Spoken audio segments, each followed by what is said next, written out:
You know, there's so many things that we just by nature of overexposure think we need to buy because you see it on enough hot people, you believe it's going to look hot on you too. Not always the case.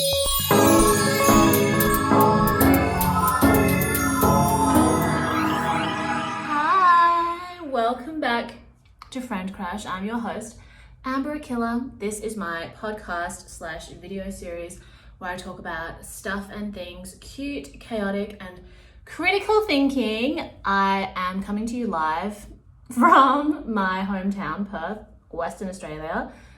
I'm just here for like a few weeks before I go back to Shanghai to visit family and fulfill my daughterly duties.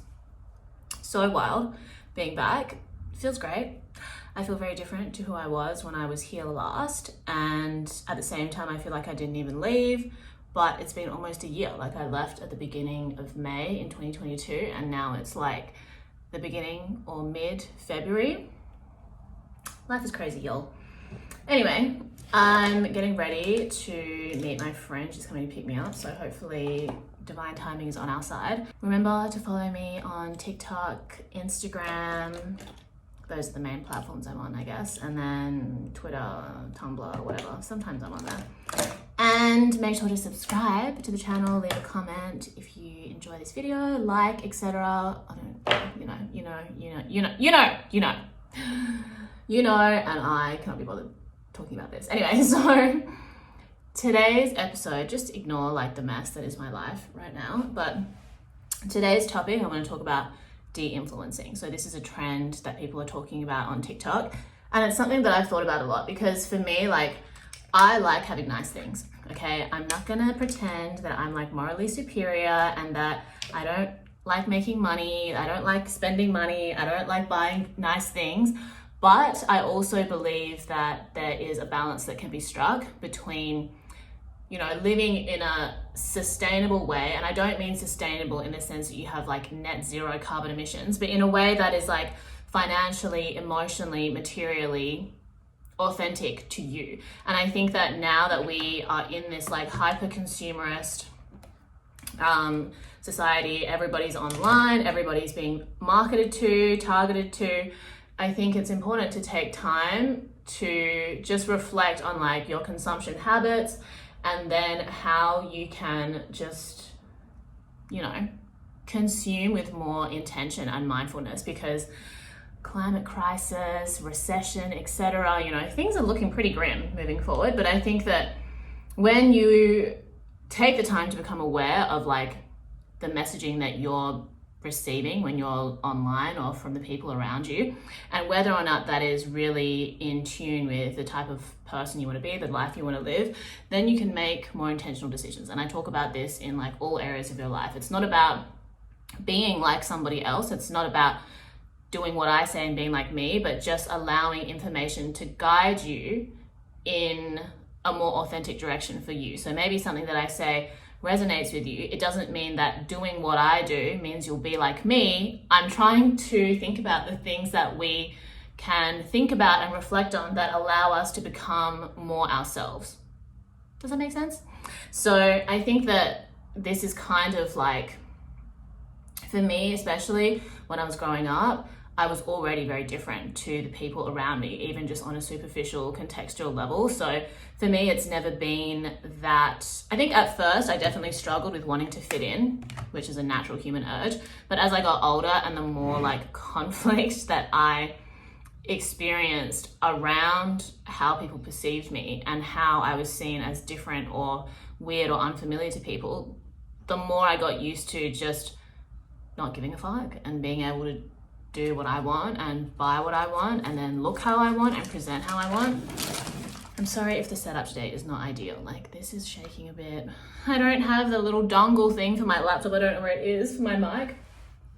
Anyway, I'm going to give you a list of things to consider when it comes to de-influencing, aka mindful consumption, because I think that it is possible to be hot and have fun, but also be somewhat responsible. And this is coming from someone who's like not great at money management. Like, don't ever let me give you financial advice, basically. You know, people sometimes ask me like, oh, can you do an episode on money? And I'm just like, you know, there are other people that know more than I do. It's better that they give you advice, not me. I can tell you to just spend less, buy less. We could all do that.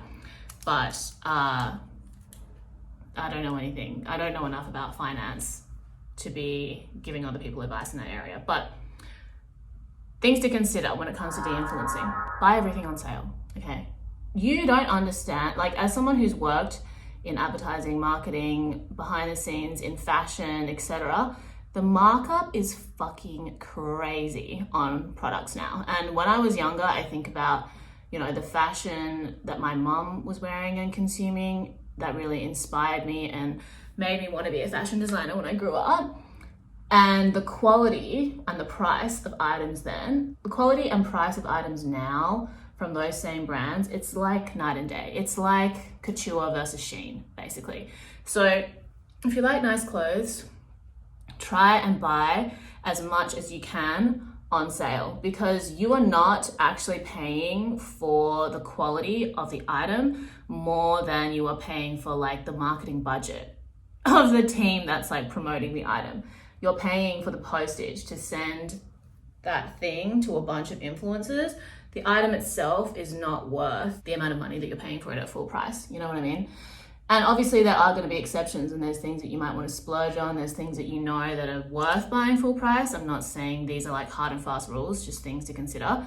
But yeah, I try to buy a lot of stuff on sale because it also helps you to break the trend cycle. If there is something that's trendy and by the time it goes on sale, you still want it, independent of the fact that it's not trending anymore, or then it's actually worth buying. You know, there's so many things that we just by nature of overexposure think we need to buy because you see it on enough hot people, you believe it's going to look hot on you too. Not always the case, okay? Like, for example, Adidas Samba sneakers, seen them worn by so many people, being close to purchasing, and I still haven't. They're not that trendy anymore. Like, people are wearing them, but it's not like people are talking about them. I don't need to buy them. I just save myself money and I save myself closet space. So buy things on sale because everything is marked up so much now. The nature of marketing and production is just so different to how it was before. So most things you're better off buying on sale, unless it's something that you really want and it's something that you think you can get multiple wears out of. Buy things on sale. Break the trend cycle. Okay, next thing. When it comes to makeup and skincare, try and finish products before you buy new products, or give away / sell /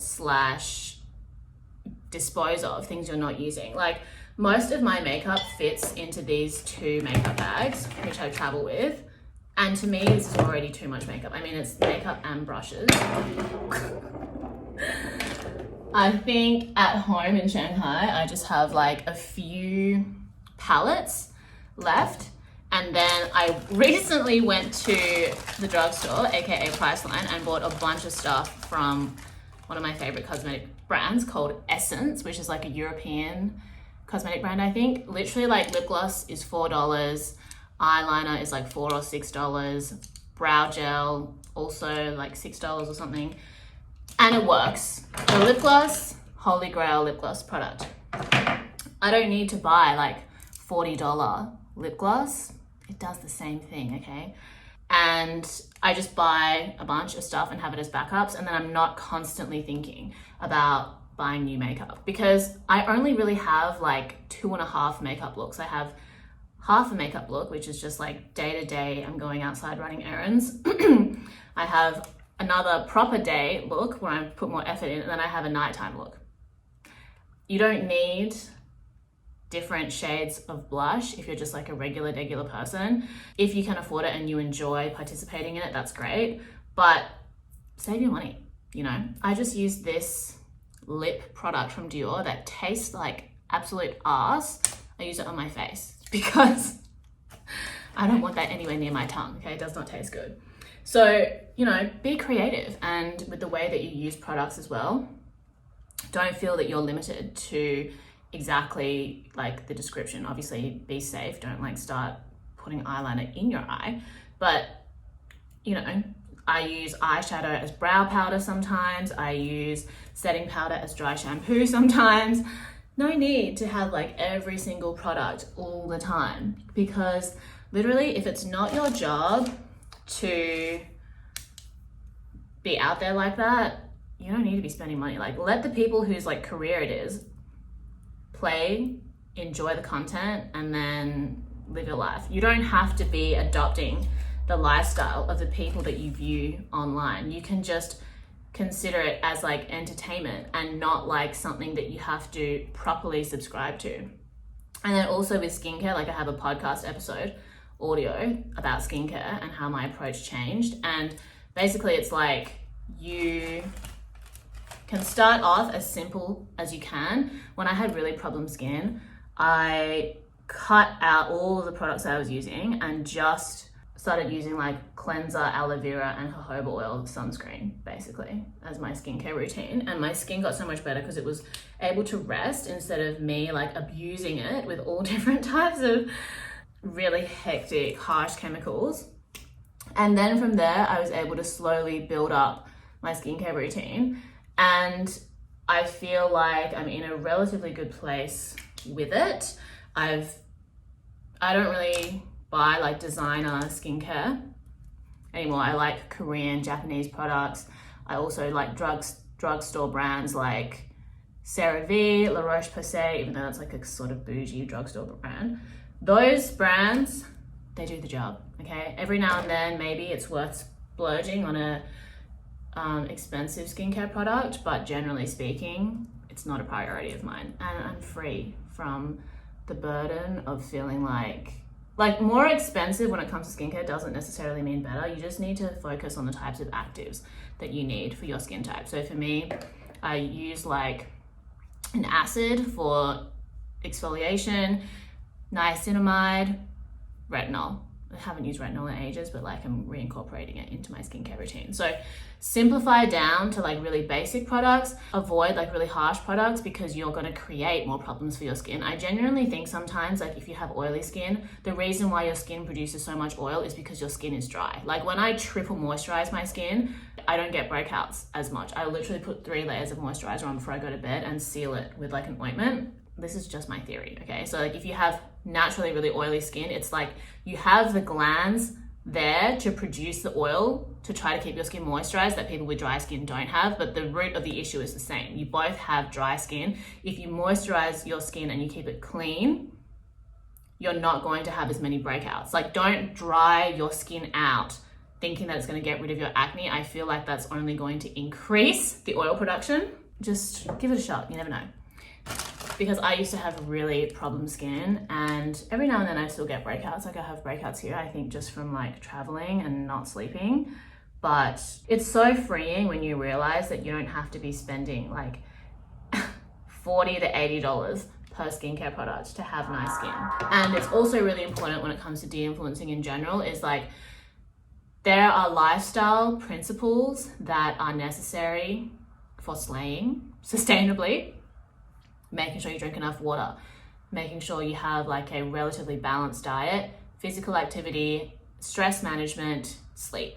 These are the things that you need to be mindful of and have practices around to get the most out of the things that you spend money on. Like if you don't feel confident in your body, it doesn't matter what clothes you buy, you're still not going to feel comfortable in them. So it's important to make sure that you do some physical activity so you can feel connected to your body, and then also making sure you have a semi-balanced diet so you are nourishing your body in a mindful, intentional way. Then when you're buying clothes, you're going to be able to feel more comfortable in what you're wearing because you have this mind-body connection. The same with like sleep, water, all these things, and your skin. If you don't get enough sleep, like anytime I don't get enough sleep, I start breaking out. It doesn't matter how expensive the products that I use on my skin are, it's not going to work if I haven't had enough sleep. So instead of thinking that the product is going to change your lifestyle first and then think about what products are going to be able to complement your lifestyle the best and also be the most like financially sustainable, etc. Next thing I mentioned before, don't feel like you have to follow trends. The trend cycle it's just never going to end, okay? There's always going to be the next hottest thing, and that's okay. You know, you can observe trend cycles without thinking that every trend has to be implemented into your life. Like, you know, it's not what you wear, it's how you wear it. I can wear like a similar outfit multiple times and make it look different because of the accessories that I pair it with, or the way that I do my hair, or, you know, changing the jacket I wear it with, or changing the shoes. Don't feel like you need to have individual outfits that can only be worn the way that they're worn. Think of like having pieces that you can mix and match together in your wardrobe. So I try to buy things that I'm like, okay, this would go with this other thing that I have, rather than just buying like a set outfit. Because the things that I have that are like, okay, this is like just an outfit in and of itself, I never get to wear because I can never think of which occasion I want to wear it for. Like, I have this one dress that my mom got me, and it's such a beautiful dress, and it's literally just sitting in my wardrobe because I don't have a fancy enough event to wear it to. It doesn't really go with anything else in my wardrobe for me to like dress it down or like repurpose it for some other type of wear. But it's okay. It's okay to have a few things like that here and there, but if you feel like you have all these clothes and you have nothing to wear, sometimes it's because nothing in your wardrobe goes together. Also, like, understanding your body type and what looks good on your body shape. For example, I'm like fully in denial about the fact that like corset style tops just don't look that good on me because I have broad shoulders for like a small-ish frame. My boobs are not that big, and I also don't have like a hourglass shaped body. So like a corset just looks like flat on me. I'm determined to find one that's going to fit me eventually, but I can't just be out here like recklessly buying corsets and being surprised when they don't look good on me, because I already know this. Like, it doesn't work well with my body shape, and that's okay because there's plenty of other things that do work well with my body shape. It makes more sense for me to spend money there. I think what I like about the corset is like lace up detail. So I find other ways to incorporate lace up detail into my wardrobe. For example, the back of this dress has lace up detail, which I love. And I'm not wearing a corset, I'm wearing a tank top style dress that suits my body type so much better. Work with what you have, enhance what you have instead of thinking that you need to become someone else in order to be attractive, in order to have value. That's not how things work, you know. Health and workout. So you don't need to spend a lot of money to be fit. If you're just a regular person and it's not your job to be hot or to have a certain body, BMI, whatever, fat percentage. Like during the pandemic, when everything was shut in Perth and you couldn't really go to gyms or anything, I already was kind of like not super into exercise before then, but I knew that at some point I would just have to accept that working out is good for your mental health and I should just do it because I have a lot of free time. And I got really into Chloe Ting. I've talked about this before. And I realized that I can work out and see a change in my body without having to spend money. And I already knew this before because I used to be into Blogilates for a short period there. If you want to make changes to your body, don't feel like you have to just like immediately buy a gym membership and your life is going to change. It's more important that you change your attitude and your habits around exercise. So taking baby steps, starting off small home workouts. You might just need a yoga mat. I was stuck in a hotel, I was working out on a towel. You know, even if your exercise is just going outside for a walk, that's also slay. But you don't need to spend money straight away. And then when you find something that you enjoy, or when you decide that you have built this habit, then you can start thinking about how much money you want to invest. If you want to do more Pilates, if you want to do more yoga, if you want to do pole dance, which is what I did. I was like working out at home, and then I was like, okay, I actually enjoy the process of moving my body and not being a sedentary potato. And what else can I do to like build some momentum around this and enjoy myself or explore new things? And pole dance was the thing that I chose. And it is an investment because classes are not always like super cheap. So it's up to you, like what your budget is and what you can do and how often you can do it. That's going to just like add a bit of fun into your life, you know? Maybe you just do like a dance class a week or a month, depending on what your budget is. But I think fun activities that aren't just about like how much weight you're lifting, how many squats you're doing, if you're not really into that type of exercise, like I'm not, is really helpful to just like move your body, have fun, and also just be around other people. You know, like sometimes working out is such a lonely process, and just by yourself. But I think doing things that involve like a sort of sense of community and just being around other people, being in a supportive environment can actually be really transformative. So that's something that I also really appreciate about like doing pole dance class, is that it's always so fun to just be in a room full of women who are there to learn new things, there to support and encourage each other, and then you develop a relationship with other students, other teachers. It's so fun. And it's not just pole dance you can have that experience in. So find something that works for you. Unfollow accounts that are always trying to sell you something, that you feel like you are just paying their bills for them, because every time they recommend a product, you're hitting add to cart. I think like a good way to do this, if you feel like you're gonna get FOMO, is just have a second account.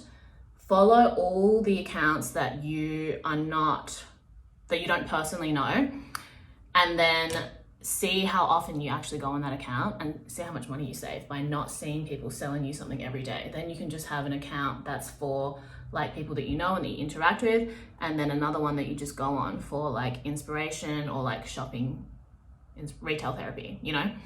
My algorithms don't tend to have that many ads or influencers in them, and I love that for me because I think I save a lot of money. The only thing that I'm like so tempted to buy right now is like a tooth whitening kit. We'll see. But yeah, you just do that for like a week, a month. And if you want to refollow those accounts later, you can.